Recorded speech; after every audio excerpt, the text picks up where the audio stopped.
Welcome back to America's Commercial Real Estate Show. I'm Michael Ball. This segment is brought to you by Xceligent. Building data everywhere. Visit Xceligent.com. Today we are talking about the 1031 exchange. What might happen to the exchange? Might it go away? Is there a death involved in 1031 exchange, or might it change?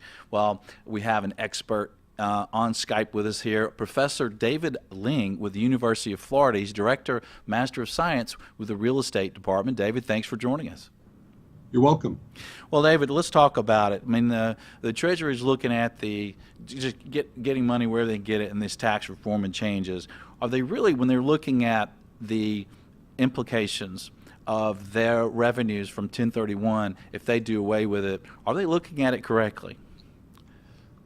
Well, the Treasury has what we would call a kind of a static analysis. They look at and estimate what would happen if 1031's exchanges were taken away from taxpayers as an option to dispose of properties, and from that they try to estimate the increase in revenues, or the other way we're looking at it is what is the loss in Treasury revenues if 1031 exchanges remain. And you're right, they're looking kind of under all the rocks and to find Treasury revenue. And if you just look at the so-called tax expenditure for 1031s, it looks like a pretty big target. Our analysis takes kind of a deeper dive into the economics of 1031 exchanges and suggests that the cost of the Treasury of keeping 1031s is much lower than perhaps commonly realized. Not that people at the Treasury don't understand a dynamic analysis, but the tax expenditure numbers that get passed around greatly exaggerate the revenue gains to the Treasury. And it's one of the reasons, like you mentioned, it's static, because they're kind of thinking, well, if nothing else changes, so what else might change? Well, taxpayer behavior always changes in the face of tax reform and tax changes. So, as just one example, that a static analysis assumes that if you took away 1031s, there would still be the same number of real estate dispositions. Of course, if you take away 1031s, especially in higher tax states where 1031s are more widely used, there'd be fewer dispositions, right? So there'd be less gain in revenue. And then the macro, more dynamic effects, fewer transactions, less sales tax, less employment among real estate attorneys, brokers, et cetera.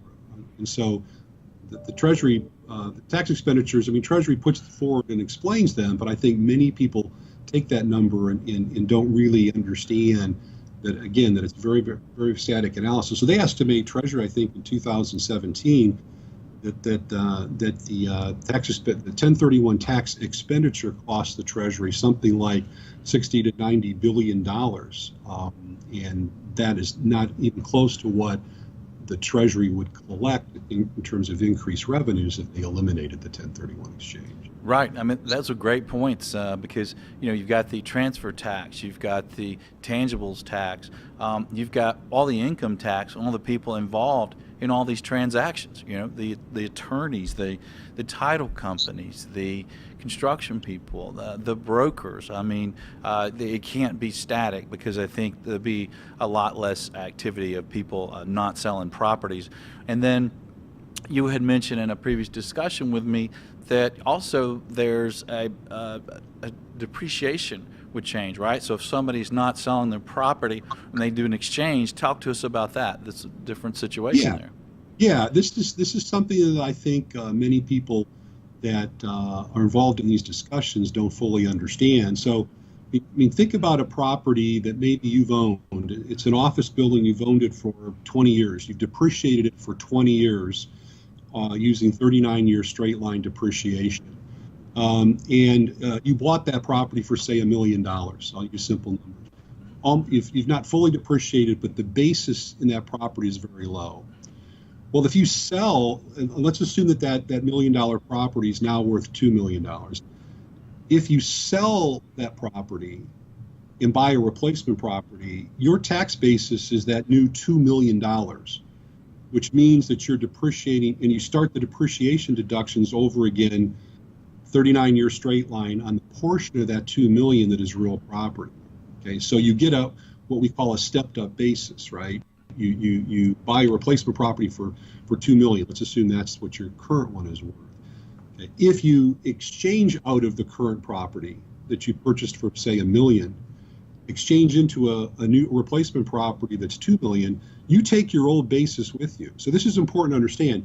You've exchanged out of a property that you purchased for $1 million into a property that's worth $2 million, but your depreciation deductions remain the same. And in fact, if you fully depreciated the property, you exchange into that replacement property, you don't get any depreciation deductions. So the good news is you get tax deferral. You defer immediate recognition of capital gain taxes. The offsetting news, which can be very, very large, and we measure this, is that your depreciation deductions are much lower in the replacement property. Do you believe that's huge? Do you believe the Treasury might not be calculating that? And now, again, I want to be careful because, there's certainly a lot of smart people at Treasury and at the Joint Committee of Taxation, the Senate Tax Committee, the House Tax Committee. What I'm saying is that the tax expenditure estimates that the Treasury puts forward are static estimates, right? And they're intended to be, right? That's how they discuss and measure so-called tax expenditures, whether it be 1031 exchanges or maybe the expenditure related to mortgage interest deduction, right? So it's not that they don't know that these are static estimates, they do. They understand that behavior would probably be dynamic, and they understand these other aspects of 1031s. It's just that a lot of people that consume those tax expenditure estimates, including some people in our industry, don't understand the extent to which they're very static and ignore a lot of the economics of a 1031 exchange. Right. So you feel like the behavior of taxpayers, number one, is going to be less transactions? There'll certainly be fewer transactions. And of course, this depends upon the tax environment in which we're talking. So in a state like California, Washington, Colorado, many of the states on the West Coast, New York, of course, with very high state income taxes, right? The effects in those high tax states where exchanges are more widely used, okay, the negative effects will be much more pronounced for taxpayers and investors than in some lower tax states where perhaps 1031s aren't as widely used. Yeah, that's a good point. And talk to us about kind of an analysis, maybe a net present value of doing an exchange or not doing an exchange, so we can kind of understand how behavior might change. Right. So what our simple analysis does, or simple models do, is they try to model to begin with a sort of moderately taxed taxpayer who's confronted with the decision that I just talked about. They want to dispose of the property, not for tax reasons, just because they think it's time to sell office properties in Miami and buy apartments in Atlanta or whatever. So they want to dispose of the property. They have two options: fully taxable sale or exchange. So let's assume again that they've got a property that they bought for $1 million, now worth $2 million. They want to exchange out of that $2 million property, and they can either replace it, say, for simplicity, let's say, with a $2 million property, and they can either exchange into that $2 million property, or they can sell the current property and buy the replacement property. And so, I guess simply stated, if I can make it simple, is that our analysis takes into consideration if they exchange into the property relative to selling and buying, what do they save in taxes immediately? And that's what the Treasury looks at. And then what we subtract from that is what they lose in terms of depreciation deductions, because their deductions will be lower going forward if they exchange into the property. And then when they sell the so-called replacement property in a fully taxable sale, how much higher will their capital gain taxes be, right? Because remember, 1031s are a deferral mechanism, right? If you defer recognition of a $500,000 gain today, you sell that property later, right? You then have to pay taxes on the gain that you originally deferred, right? So what our analysis does is it takes into consideration all the tax impacts of a 1031 exchange, not just the immediate tax deferral. And so the impact then for a minimally taxed taxpayer, which is a word we probably shouldn't use, so the taxes aren't minimum. Yeah. Well, we say moderately taxed. So these are people that are facing in a state with no state income tax, but that are facing the highest statutory rates. We estimate that the value of tax deferral is sort of in the range of 2 to 8% of the current value of the property.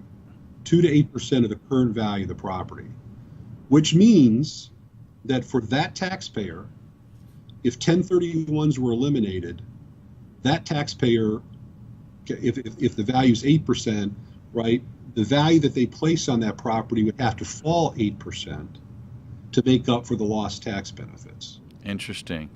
What about in a higher taxed market like California? In those markets, I mean, California is, I guess, what we use is sort of the example of a high tax state. Okay, again, it depends upon how long the first properties have been held and how long the investor holds the replacement property. But those benefits we estimate range from 7 or 8% to 17%. Wow. Right. So there are investors in some high tax states where the value of tax deferral is 17% of the value of the property. Wow, that's significant. Well, David, what would you leave our audience with? What should they do? Should they reach out to someone about this if they care? Well, I think two things. I think, I guess in fairness, even the taxpayers, et cetera, need to be aware of the downsides or the disadvantages of a 1031 exchange and understand that the exchange isn't really saving them in the long term as much the way tax revenue as they expect. But I do think that the analysis that I've seen suggests that certainly most people's estimates of what kind of Treasury revenue gains there would be are dramatically overstated. And so, again, just to be clear, Michael, to the extent that the taxpayers' depreciation deductions are lower going forward because they did an exchange, that means that the Treasury revenues are higher going forward because those taxpayers are taking lower depreciation deductions. So I just think it's everybody should be as well prepared and as well informed on sort of the economics of 1031 exchanges. But I think the strongest argument, and the argument that we make in our paper, is that in the end, very little Treasury revenue would be gained when you factor in the offsetting tax disadvantages of an exchange, as well as the dynamic behavior of taxpayers and investors. So having those conversations with their senators or their House of Representatives or whatever could be productive. Yeah, well said, David Ling. Thanks for joining us on Skype today. My pleasure.